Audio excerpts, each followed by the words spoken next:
almost there to the end, day 21.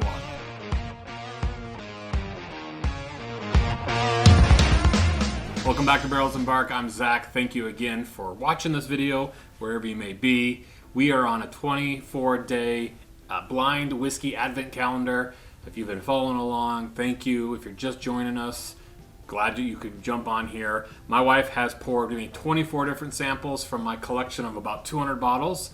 She's written an answer key. My job is to pour it, sample it, and rate it, and see if I can guess what it is. So, if you've been following along, we are on day 21. We've been taking actually all of the rest of leftover samples and putting it in this bottle here. And on the very last day, we're gonna sample kind of our 24 samples combined and blended into this one bottle. So stay tuned for Christmas Day with a special bottle sampling here. So let's jump right in. All right, let's go in for a smell.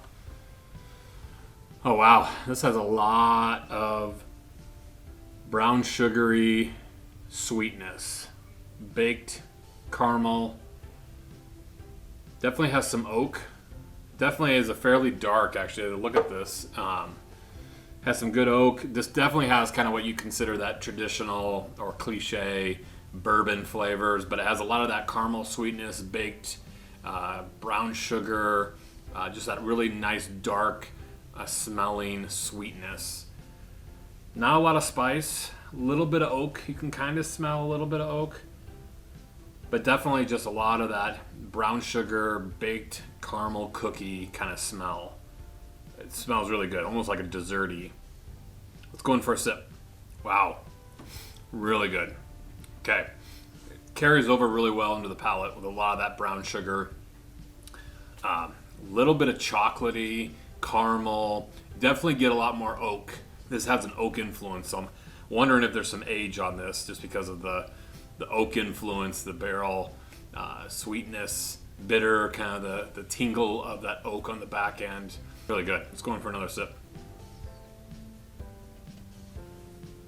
That one I get a little bit more fruit, like almost a chocolate covered strawberry. Again, a lot of that caramel and butterscotch almost. That's really good. Really, really good. I could sip on this on a really cold night and enjoy this in the hot tub. It just has that kind of real rich sweetness with good flavor. It's not super complex, not super high proof, but it definitely has a lot of good flavor. I'm guessing there's got to be age to it. There's not a lot of proof on it. It definitely has some age. So let's rate this 7.8.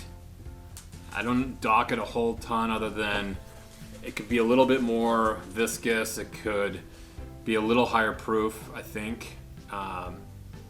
It may be just a touch too sweet on the front end there, but there you go. Let's see if we can guess.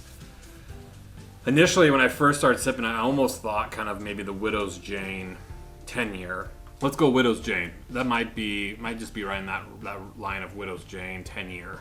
Definitely has age on it. And Widow's Jane is fairly sweet, so let's say Widow's Jane 10-year. Let's see how I did. Day 21. All right, Calumet Farms, which I have the 15-year. So Calumet Farms, interesting. Okay, so that's 15 years. Definitely age on there, off on the profile of that. But there you have it. Calumet Farms, really good sweet whiskey. I know this is a higher price one. I think I was in the $120, $30 range. I don't know if I quite think that's worth it, but it's a good whiskey if you can find it. If you're interested in something a little older, there you go. We'll see you tomorrow.